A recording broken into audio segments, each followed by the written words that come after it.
Welcome back to Chapter 11 of America's Boating Club's sail course. In this chapter, we're actually going to think about how do we get ready to go sailing. Let's review some of the parts of the sailing because they're so important that we have the right terminology for everything. First thing we'll remember is the clew, which is the back part of the sail. The tack is the front part of the foot of the sail. The head stay is also called the forestay or jib stay. That's what holds the mast up this way. Halyards, the main halyard and the jib halyard are what is used to raise and lower the sails. They're attached to the head of the sails. We've got the foot. We've got the luff on the main is sometimes goes up with slides or slugs or hanks. Hanks generally are used on the jib. And then we've got our outhaul that tensions the bottom of the sail, the foot of the sail. Jibs are usually attached to the headstay or jib stay. The basic steps for us to get ready to go sailing is the first thing we're going to do is step the mast. Next thing we're going to do is put the main on, put on the jib, install the rudder and the tiller, raise the main, and raise the jib. One of the key things we need to keep in mind when we're stepping the mast up is to watch for power lines overhead. Many people have had an untimely demise when the mast hits a power line. On shore, we typically, on small boats, step the mast from outside of the boat. If you're trying to step the mast on the water, you may want to lower the centerboard a little bit to get some additional stability and keep your weight in the center of the boat.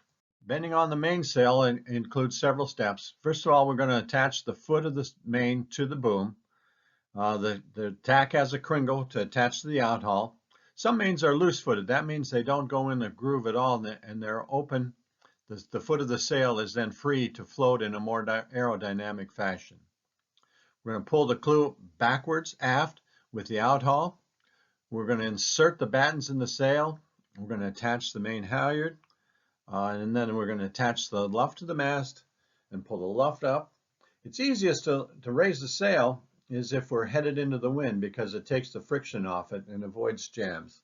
One thing we want to do is when we're raising the sail, we want to look up at the top of the sail to see whether the sail is catching on anything as it's going up.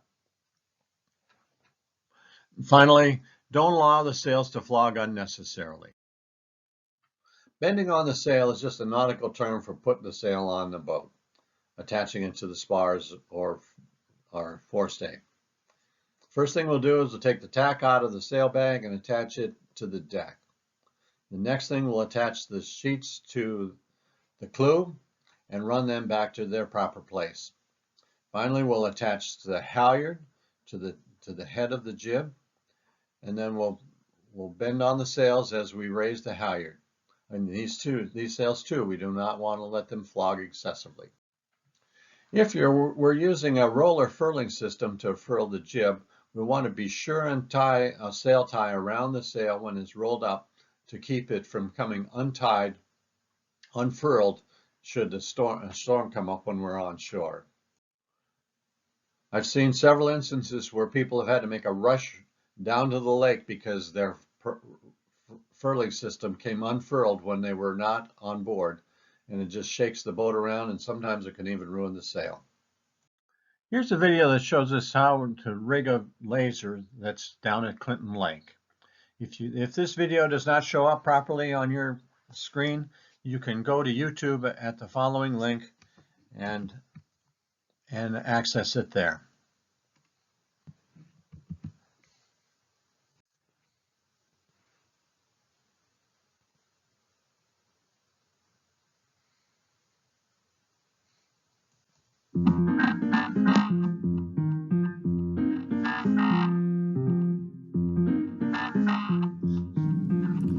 Let's start with what you're going to get in your sail bag. sail bag is the blue bag in the upper left. When you take the materials out of that bag, you will have a green Cunningham line. This line is going to go at the tack or the front of the sail to help pull it down on the mast. You will have a long main sheet line. These are generally red at CLSA, but they can be different colors.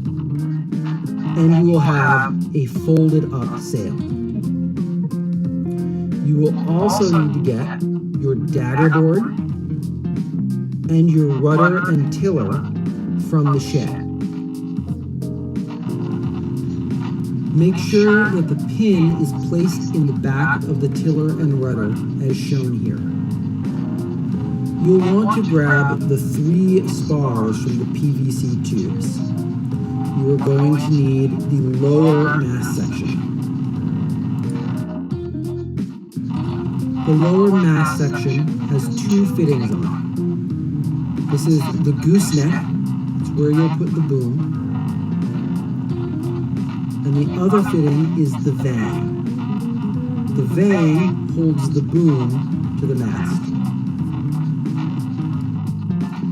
Take the upper mast section, this is the longest spar, and fit it into the lower mast section so that it makes a tight seal.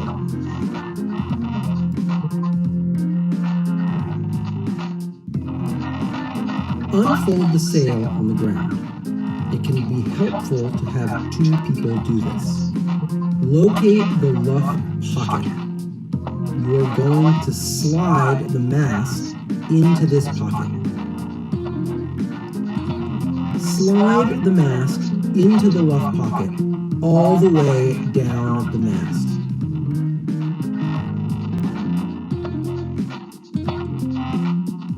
Make sure that the sail is pointing in the same direction as the gooseneck and that it is not twisted along the mast.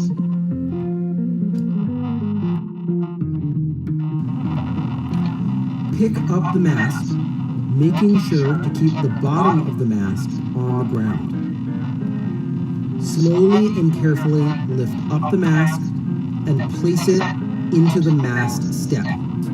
Allow this to go into the bottom of the mast step slowly and in a controlled manner. Attach the Cunningham to the gooseneck. Put the loop around the gooseneck facing up. Put the line through the tack of the sail. Feed that line back down through the loop again.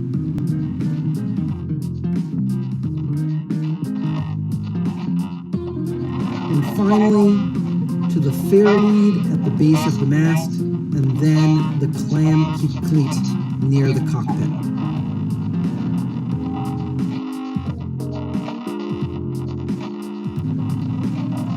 Attach the boom to the gooseneck by fitting it into the hole, and then attach the vang by sliding the vang key into the slot on the boom.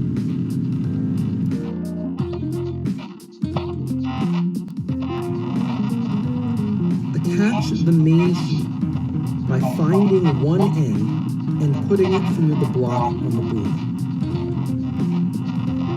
Find the other end and lead that through the fair lead on the boom back towards the transom of the boat.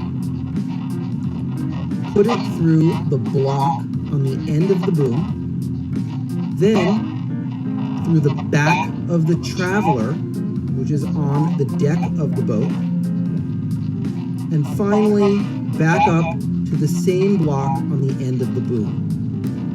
Tie a figure-8 stopper knot in the end of this line. Find the first end of the main sheet and feed it through the main sheet block. Pull on this.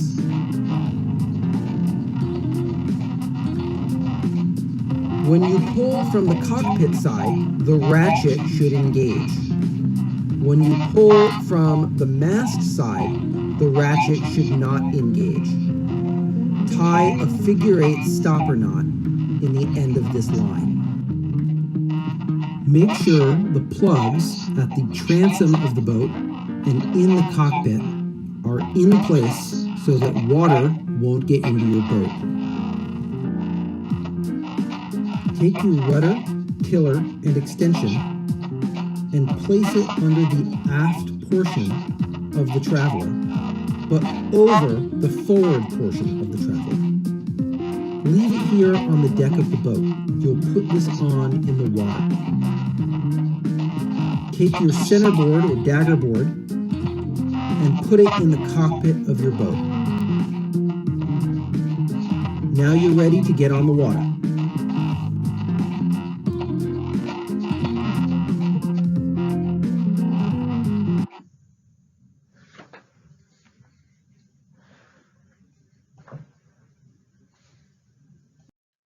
Here's another video that we've created to help people set up and rig a Flying Scot at Clinton Lake.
If this video didn't play, you can also pause our video and then access it on YouTube with this URL.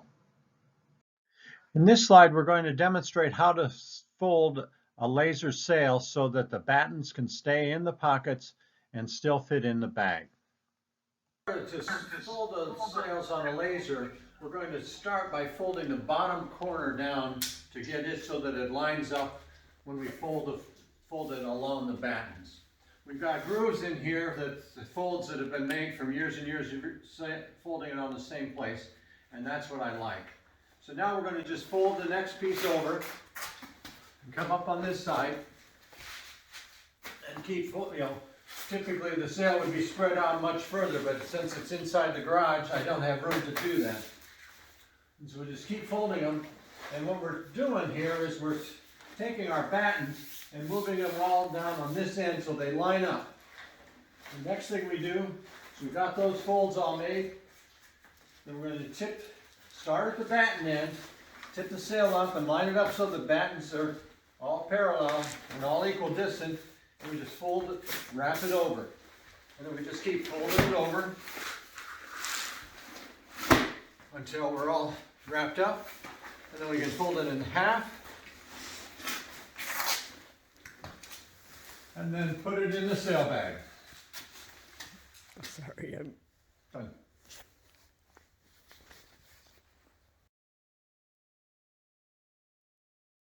Now we're going to talk about how to store our sails so that they stay nice and competitive. In today's today's fashion is for racing sails to roll them up from the head to the foot, and it creates a nice smooth finish so that there aren't any wrinkles in the fabric. This seems to tend to extend their life somewhat. On larger sails, or where we don't have the storage space to be able to keep them rolled up, we're going to fold them. And what we do is we fold them along the foot. So we're going to fold the crease here, and then we're going to pull B, this point here, down and overlap it at the foot, like this. And we just keep doing that technique, trying to fold it on the same seam or place as we did in previous times. And when we get it all done, then we're going to just roll it up into a ball and then put it in the bag. So we're going to fold the sail, spread it out on the lawn or a dock, and then we're going to make the creases parallel to the airflow so that the wrinkles don't disrupt the air and makes them a little more, competitive. The squadron encouraged people to roll the sail up with the tack out so that we can just set it down on the deck and attach the tack to the bow and then roll it back as necessary to the back of the boat.